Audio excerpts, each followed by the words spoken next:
guys. Lauren? For those of you on the phone lines, we're going to go ahead and start with Mike Small and let him talk a little bit about his top-ranked golf team here before Coach Gross gets here. Well, thanks, Kent. We play 9 holes today? Absolutely. We played yesterday, actually. The 3 of our guys went out and played 18 holes yesterday. But no, I'll be able to answer any questions you guys may have for me. But we started our first stroke play event this weekend in Louisiana, down in Lafayette, which is an event we've gone to for a number of years in a row.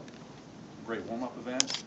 Good field, not great field, but some top teams. A golf course I love to play. It's kind of dormant, muddy, dirty a little bit, but the people are great. The club is great, and it's a great event for us to warm up with. And then the next week we head out to Las Vegas for one of the biggest events in college golf. So our season kind of starts right there at the top. Bring us up to date on Danielson and his experience and what do you think he gained from that and everything? It was a great experience for Charlie last week. He went out there, obviously played with the best players in the world. He beat a lot of the top college players in that one-day shootout, having never seen the golf course before, Lauren. It was something that I caddied for him that day, but to see that golf course and play on that caliber of course without a practice round was pretty impressive. And I think he saw last week playing with several top players. He played with some big names in the course of the entire week that his career, his future pro career is not a pipe dream. He can actually have a chance to play top-level professional golf and learned a lot about himself, how to handle pressure, how to handle expectations, and some of his quotes he said last week to the media was very impressive to me, how he handled himself mentally and emotionally. Mike, why could you not stay and caddy for him in the event? NCAA rules say if I would have caddied for him in the event, it would have counted against his days of competition for the year. We get 24 days of competition throughout the entire season. And if I would have stayed and coached him and been with him those days, he would have had to forego some other event later in the spring. So that one day on Monday we played counted as a day, and we had that factored into our 24 already. Was he just kind of beat up by the end of it? I mean, he had a long.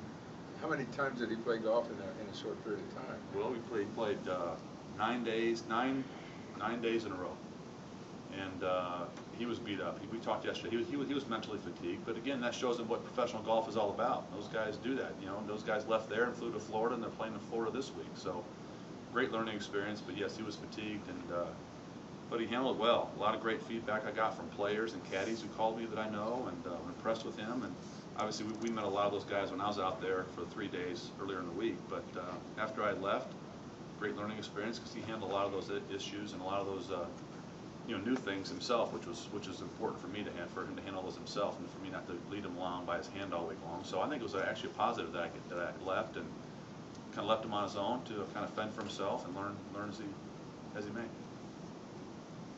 Why don't you give us your lineup as you go into this? Well, we got Charlie and Dietrich, the 2 seniors. I got Nick Hardy and Dylan Meyer, the 2 sophomores. Those 4 are pretty well solidly set. They're all 4 in the top 100 amateurs in the world. They're all in the top 50, I think, college players in the country. I think 3 of them are top 25.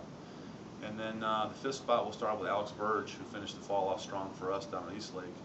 But then we have Eduardo Liparelli, who's a freshman from Italy, who's coming on strong. And then we have Trevor Gold, who's another freshman that,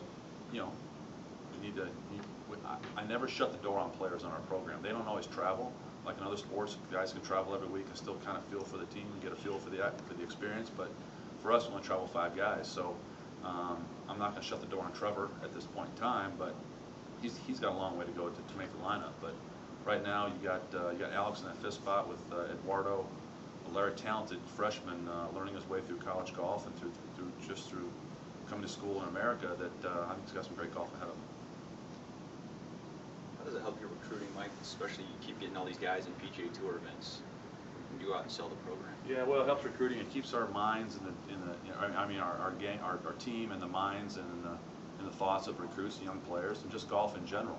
I was asked that out earlier in the week, and I think in college golf there's a lag in recruiting, maybe a year or 2 from the exposure you get, because kids are committed at such a young age now that you're kind of appealing to the 13 and 14-year-old kids. So when they make their decisions 2-3 years from now, they can remember these good experiences. But I think we're regarded as a developmental program, one that kids can come to and get a great education, be a great atmosphere, but also get better. And things like when Charlie, see his development over the last 4 years to where he's was a good junior player, but now he has a chance to play in the PGA Tour another year or two. That shows that he's gotten better here. So that's a big thing to see these kids go have their success in PGA Tour events, and then you know, be able to, you know, just come here and learn and develop their games. Shows these young kids that, you know, that it's actually happening here. It's proof in the pudding. Do you sell that? Oh yeah, yeah. I mean, we're a developmental program. We're not just you know, recruiters all day long every day. I mean, when you get here, we want to get down and dirty and make you better. And we also help the kids find out if they really want to do this or not. We're pretty upfront with them, pretty direct, and pretty honest with them. And if this is, you want to play professional golf for a living, this is what you have to do right now. This is the kind of lifestyle you have to be accepting, and the work ethic, and the ups and downs, and the mental toughness is needed. We kind of try to impose that now so that maybe they can figure out if they want to do that later or not. Anything else for Mike? All right. Thanks, guys.